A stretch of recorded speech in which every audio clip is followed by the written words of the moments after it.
जय श्री कृष्णा। आप सभी को विजया एकादशी की हार्दिक शुभकामनाएं। आइए सुनते हैं विजया एकादशी की व्रत कथा। एकादशियों का महात्म्य सुनने में अर्जुन को अपार हर्ष की अनुभूति हो रही थी। जया एकादशी की कथा का श्रवण रस पाने के बाद अर्जुन ने कहा, हे पुंडरीकाक्ष, फाल्गुन माह के कृष्ण पक्ष की एकादशी का क्या नाम है तथा उसके व्रत का क्या विधान है? कृपया करके मुझे इसके संबंध में विस्तार पूर्वक बताएं। श्री कृष्ण ने कहा, हे अर्जुन, फाल्गुन माह के कृष्ण पक्ष की एकादशी का नाम विजया है। इसके व्रत के प्रभाव से मनुष्य को विजयश्री मिलती है। इस विजया एकादशी के महात्म्य के श्रवण व पठन से सभी पापों का अंत हो जाता है। एक बार देवर्षि नारद ने जगत पिता ब्रह्मा जी से कहा, हे ब्रह्मा जी, आप मुझे फाल्गुन माह के कृष्ण पक्ष की विजया एकादशी का व्रत तथा उसकी विधि बताने की कृपा करें। नारद जी की बात सुन ब्रह्मा जी ने कहा, हे पुत्र, विजया एकादशी का उपवास पूर्व के पाप तथा वर्तमान के पापों को नष्ट करने वाला है।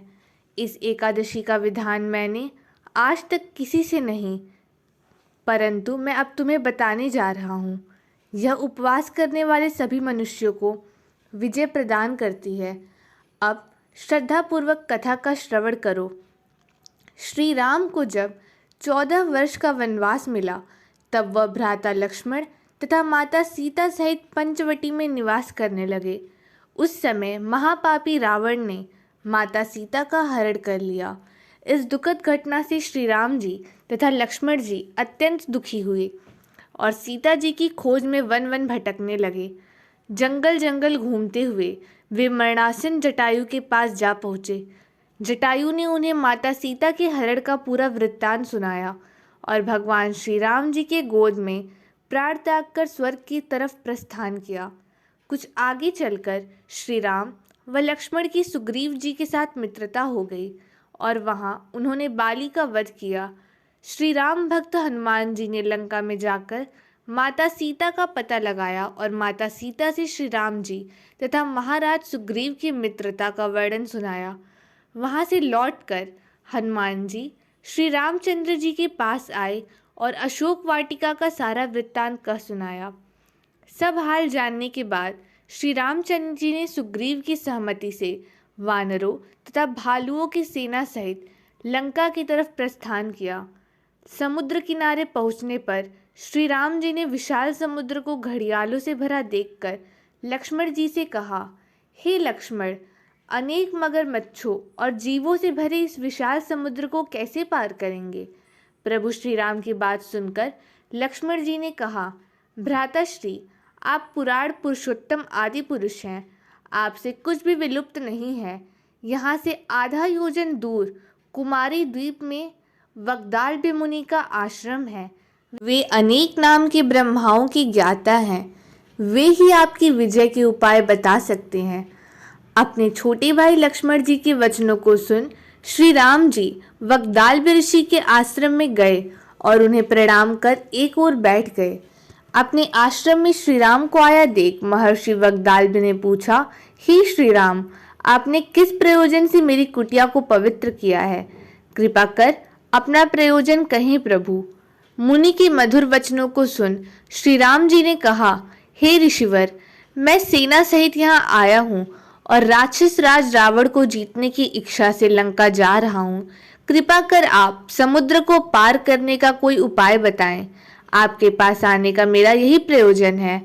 महर्षि वग्दाल ने कहा, हे राम, मैं आपको एक अति उत्तम व्रत बतलाता हूँ, जिसके करने से आपको विजयश्री अवश्य ही प्राप्त होगा।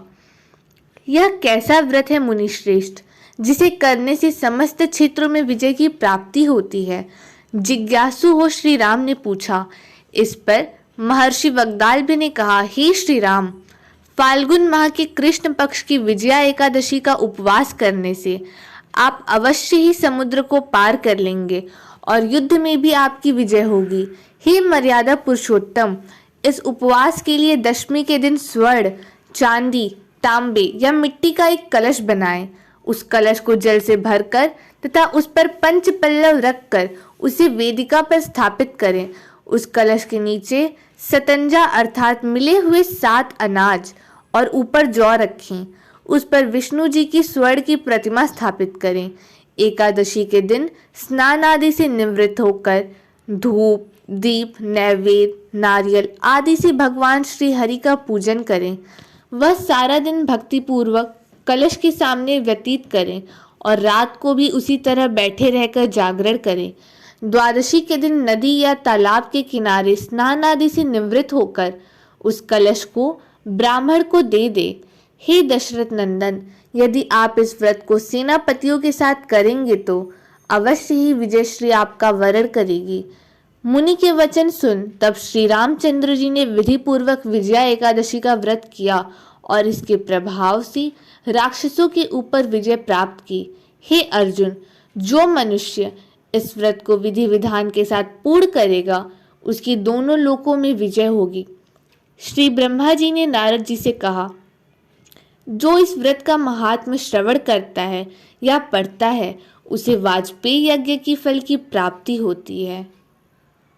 कथा का सार यह है कि भगवान विष्णु का किसी भी रूप में पूजन मानव मात्र की समस्त मनोकामनाएं पूर्ण करता है। श्री राम हालांकि स्वयं विष्णु के अवतार थे, अपितु अपनी लीलाओं के चलते प्राणियों को सद्भाग्य दिखाने के लिए उन्होंने विष्णु भगवान के निमित्त इस व्रत को किया। विजय की इच्छा रखने वाला इस उपवास को करके अनंत फल का भागी बन सकता है।